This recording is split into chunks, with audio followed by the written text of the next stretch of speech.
Morning, everyone. This is the Mudongget Hing Hangwon class. Hopefully, you've been able to follow some of the other videos, and we have a pretty good response for the people that will come on Sunday for the Tai Chi. So that's great to know. It would be great to see everyone. A lot of you that will be coming, I think, is actually doing this class as well. So it'll be good to know that you're continuing with the Yethimon. We're going to start off doing some of the drills. Okay, so we're here.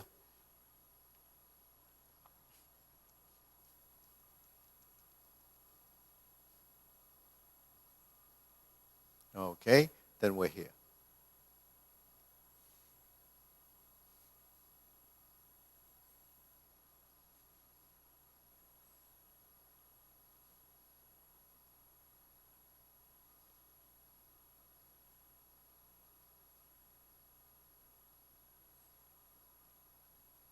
And center. Hands here. Now, the first two exercises, a lot of people that have been asking questions over the last few days was about breathing. So breathing, when we speak about Yethimon being a breath and movement exercise, it's considered a Qigong, and Qigong is breath and movement. So in the form, it's very important to coordinate your breath and the movement. Inhalation, exhalation, there's short bursts. It's not like the deep, deep breathing that we have in some of the other forms, or the elongated breathing that we would have as another technique in how you control your breath. When we're doing these, because it's happening so fast, you just do the natural breath. Breathe, as your system requires, and you're not really coordinating breath with that movement. But you are sustaining your position, and you can breathe with a little bit of maybe reserving your down position, so that's sinking your breath, keeping it here while you're just doing this. So that's keeping the lower part of your abdominal area, the dantian here, more full. So you're actually compressing the body a little bit while you're controlling that. So that's actually what they mean by sink your breath to the dantian. So when you're in this area, you're not actually doing that respiration where you're inhaling, exhaling like in deep breathing, and exhale. So that's just for information, so you know not to kind of, then you actually hyperventilate. Now when you do this,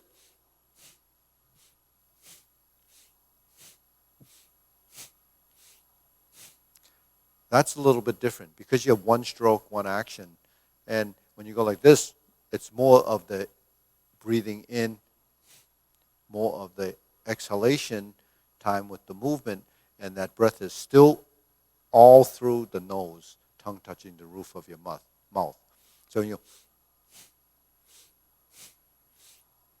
So that's the breath that you would have when you do the form. Okay, so that's to clarify those two things as far as breathing is concerned. So anytime you have a focus strike in a direction, you would have that happening. Now if you're doing cycling that's continuous, you may do movements that have multiple exhalations. In other words, when you take a breath in, you have reserve. That reserve breath can be utilized in the quick movements that has to be tied to the exhalation of that movement.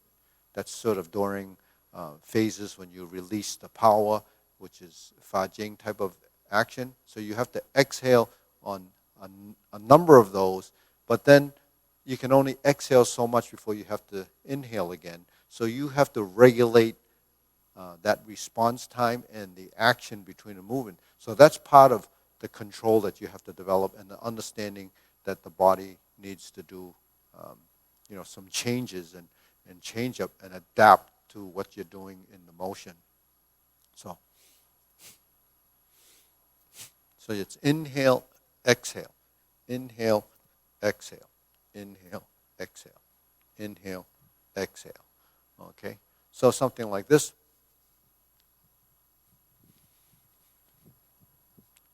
You don't do that. You don't have the timed inhalation, exhalation. It's a constant breathing that's natural. Okay? So you have both. But at no time should you hold your breath up here. We never hold the breath up in the chest. We take the air in and we send it down. So that's something that happens over a course of your training, because then your body starts to build that control and that natural response. So we're always essentially breathing from here. So that's the abdominal breath. Okay. So in the iron wire form of your Donghunga, we breathe essentially, my teachers say you breathe from your stomach. But we all know we don't breathe from our stomach. Our stomach is where the food goes in. But it's just to give you an idea that is where it moves. So that's the area that you would cultivate as the energy sort of reserve.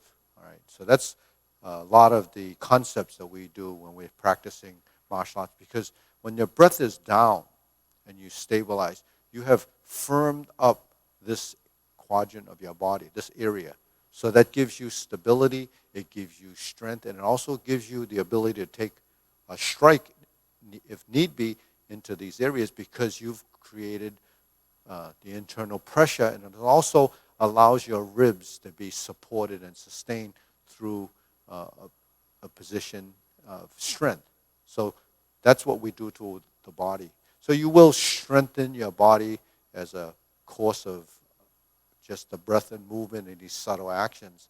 So, taking it to that level is really another level of understanding. But it does happen, and you will work this area of your torso. And this is an important area because you have all your vital organs inside this cavity. So you have to keep the nutrients and the control in that area. So when we're here, we just did this. And then we relax and deep breathe.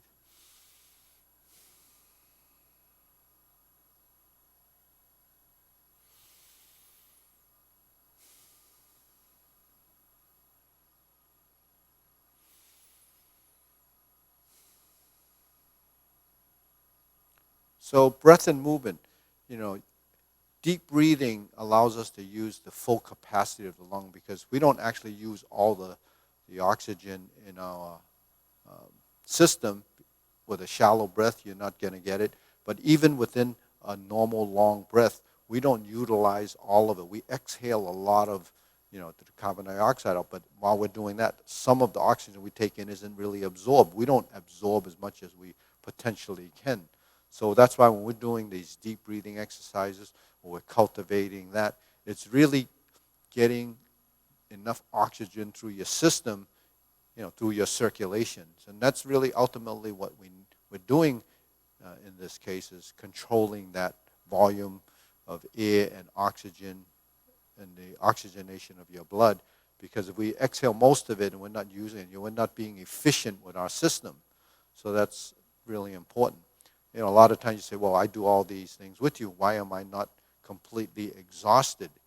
Because two things. First, my movements are fairly efficient. And the second thing is, because of the efficiency, I'm not wasting the oxygen that I'm taking in. So I'm supplying a system where there's a balance in the metabolism and what's going on in my movement. So I won't be in this oxygen deficit situation where I need to bring in more air. And that's what happens when the muscles have drained your system and it becomes this deficit. You have to bring in more oxygen to supply your system. So what's important is that balance. It's sort of, a concept that's real. It does happen. But if you're not really aware that it's so critical to control this breath, then we really will miss this whole point of why certain exercises are classified as breath and movement, and why movement is essential. So, these type of things where we're drilling like this, fluid, continuous movement, like Tai Chi. Breath and movement doesn't have any focus of power, so there isn't a exhalation that's as abrupt. So this is just continuous breath. And you breathe as you need. And the reason you do that is that's the natural breath. Just breathe naturally. That means your body will breathe as necessary. And because everything's moving, including your torso and so forth, you have this balance. Okay, so hyperventilation,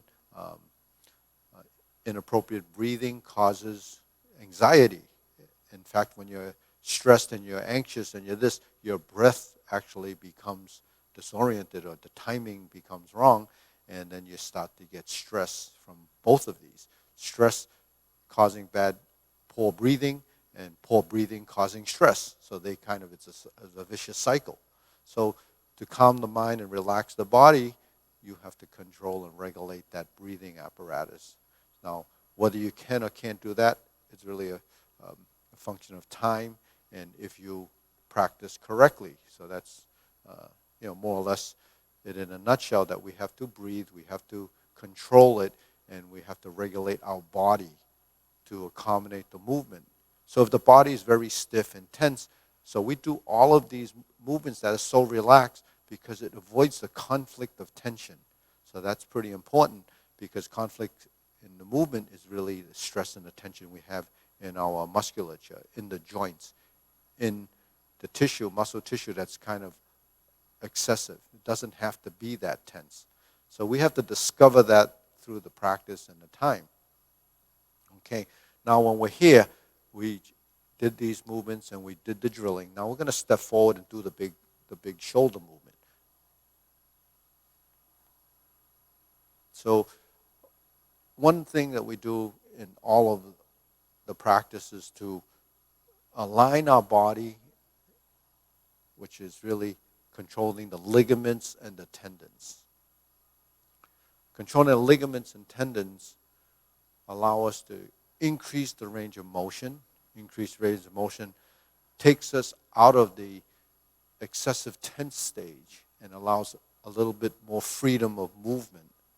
Still control, it's a control factor, and it really is controlled by what your motor skill is developing. Your brain knows what to do. So movements directed from the body is really, directed from the mind is really that. It's control. Okay, so that's your shoulders. These we know are part of Yehimon too. If you didn't, this is actually the movement. Another variation of this is this.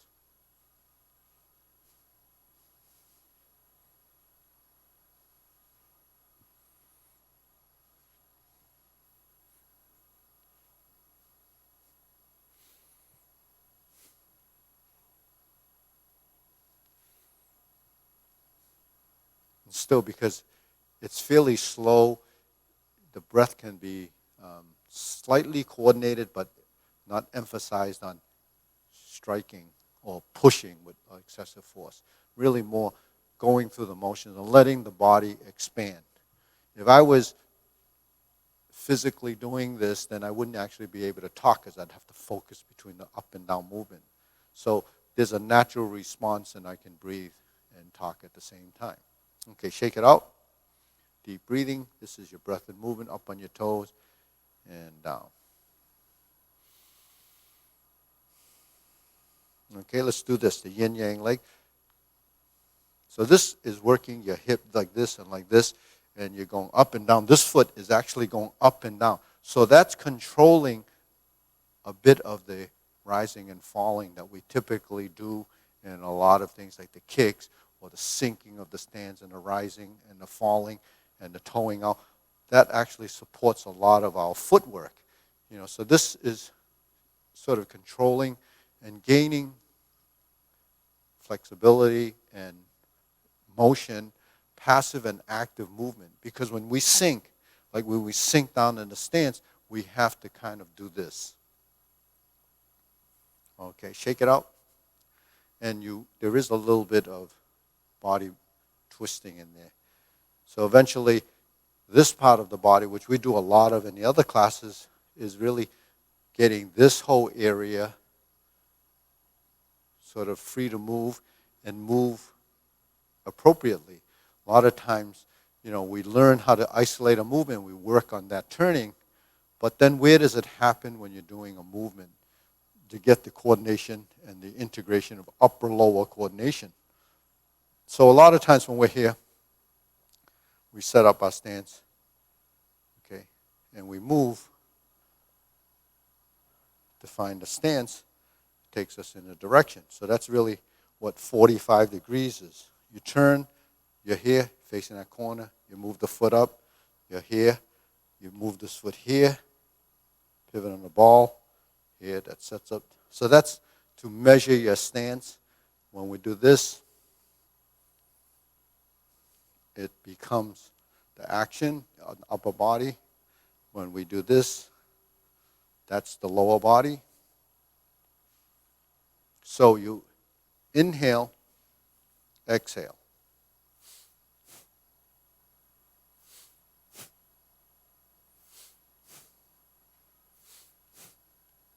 Turn.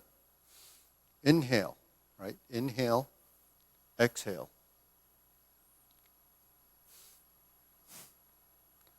Exhale. Inhale. Exhale. Okay?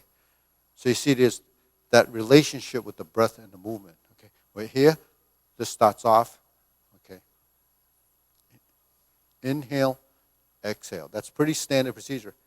Inhale, exhale. So those two movements work together. Right? Inhale, inhale, exhale. Sliding step. Inhale, exhale.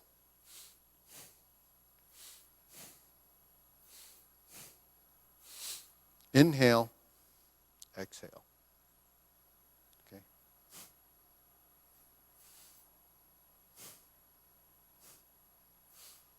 Let's try that again. So we're here. One, this is your turn. Exhale.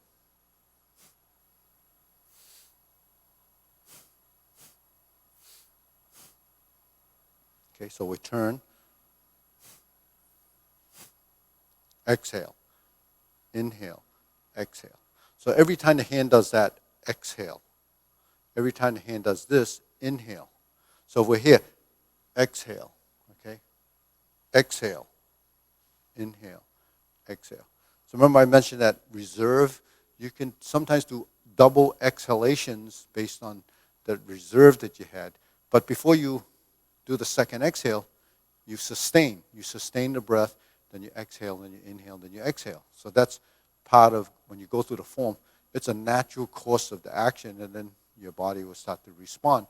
And then you just pick up that tempo, you pick up the rhythm of the movement and the breath, and then it becomes in your subconscious.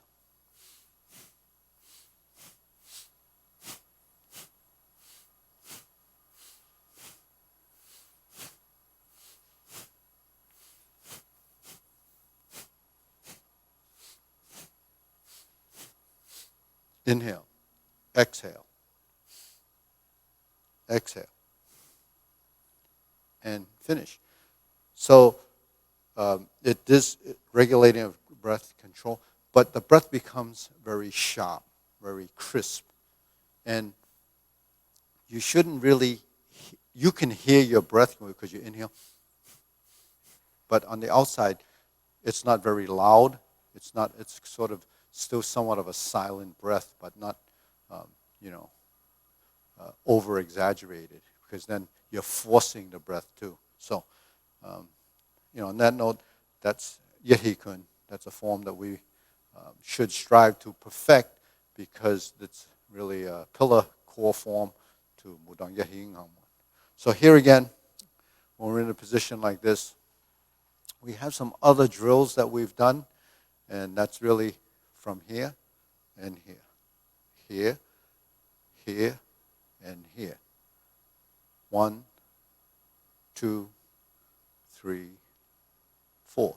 And I mentioned in the last class that all of these movements are tied to a leg work, depending, the sliding step again, the sliding step, the sliding step. So you would step and do this and do this. So that's building movements inside a form. So if I step here, it would be like that. If I step here, it would be like that. If I step here, it would be like that. So that's directional, which is what footwork does. And then you go to another movement where you have the alternating hand, and you can close like this. Okay, so you have this back of the forearm and the palm side here. And you switch and all this. So it does take a bit of coordination, but it's really, again, like yin-yang palms. Now, this, and we close, and we open and close. Believe if you think back or you even do your first class and we alternate the hands. Something I talked about, you switch the hands. So we do it in Kung Fu, and it's in Kung Fu because we actually do it here. Even though it's just an alternating effect, it's part of our approach to the concept of switching the hands and controlling. Because when you use this hand or this hand, it becomes that action. So it's you striking like this or you're striking. It becomes that action that, anything that we do is somewhat of a motor skill, or it is a motor skill. And then you make that rearrangement of the position because we learn to do that. Whereas someone that, never did that, your hand's always like this. So, I don't know if this helps with our nimbleness, agility, and arthritis, but Tai Chi is noted to be good for arthritis because of the relaxed, movement. So it helps the joints and circulation and doesn't cause as much inflammation.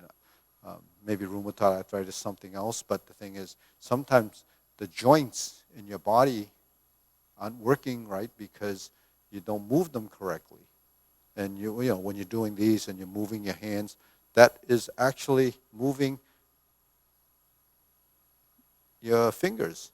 And these movements really will help bring circulation and stimulation to the hands. But it's not, the hard gripping stuff that you might be doing, working with tools, or you're in construction, or you're doing some things that really pretty abusive on the hands over time, that could cause some, deformation in the hands as well. So, really, everything that we do, we try to do it as relaxed as possible so that we can develop, some dexterity in keeping these hands nimble. Okay, so that applies to here, but it also applies to your feet. We don't look at the feet much because they're inside shoes and we don't pay attention to them. All we know is that they hurt, especially if you wear the wrong shoes. But the thing is, a lot of people have problems with the soles of their feet, and so then you get the orthotics and all these different things. But I think a lot of that is not tied to the fact that your feet are all, well, it is tied to the fact that your feet are all misaligned and the muscles are getting weak because we don't use them properly. But if you're on your toes and you're moving and you're doing this kind of stepping, all of this stuff is going all the way down to the soles of your feet. So you keep the nerve endings and the soles of your feet active and alive, and then you're bringing circulation to all the little bones in your feet. So that actually is a good thing, rather than bounding up your feet with a orthotic and keeping your feet cushioned so that it stabilizes you. That doesn't help the muscles. It really just compromises, it takes away some of the discomfort, but it doesn't, it compromises your ability to control your feet. So here, we have that movement, we have this movement, and then we have this. And everything is on the center line. This becomes more of an extension of the arm, and everything is working through the center.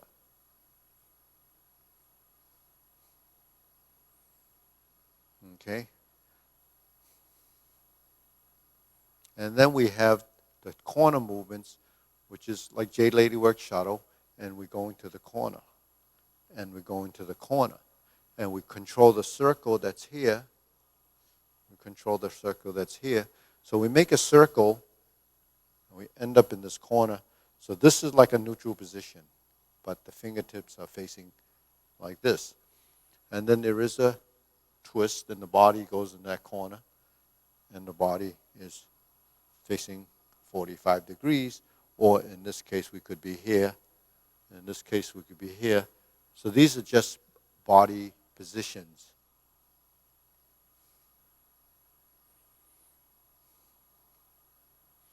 And then we have these.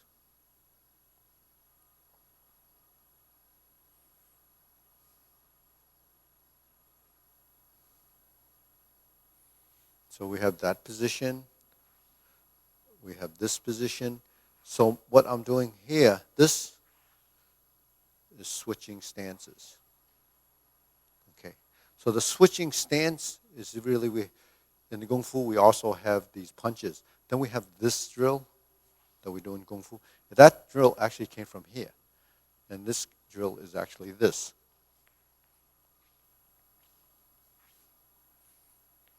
So it's a switching of the stance.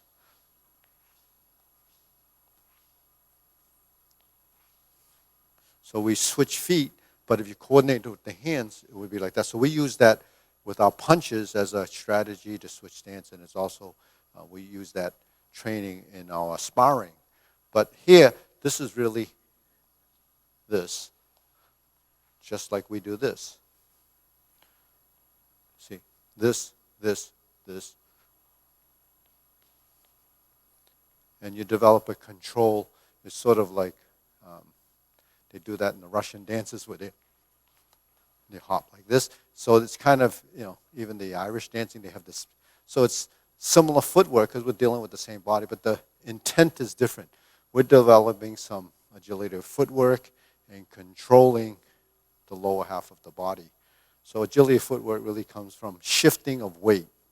So while we're here, the weight should be on the back leg, because this is an empty stance. So whether you're empty like this, or like this, variation of a stance, still empty because the front leg is empty, or less weight or weightless. These are stylistic differences. Okay, so this is the empty stance in Tai Chi, but it's also a movement that we transition through. So this is heel down, forward, and back. Okay, and then there's the twist stance, right? We always have this twist stance. We have the twist stance because that becomes transitional. And then we have this stance. If you look from the side, it looks like this. It looks like this. So that's sort of a on guard, a ready position, depending on how you move. So this could lead to this. So how we come through the movement. So if any of you who have studied some of the other Tai Chi, you know that the Sun style Tai Chi has this movement. And the Wu Hao style also has that movement because that's a transition. In the water form, we have this movement. And then we do the heel kick, right? We have this transition, heel kick, transition, heel kick, because that is what's happening. You're intertwining the two sides, you're blending the two sides as chun. So chun is really a movement that comes through your center like this. Right? Chun is to pierce. In Hunggar, we call this chun kill. This is chun archery, chun strike, chun. So here, the hands go like this. So when the hands go like this, is actually what we're doing is this movement. Right? Then when we do this is going from the top, this is going from the bottom.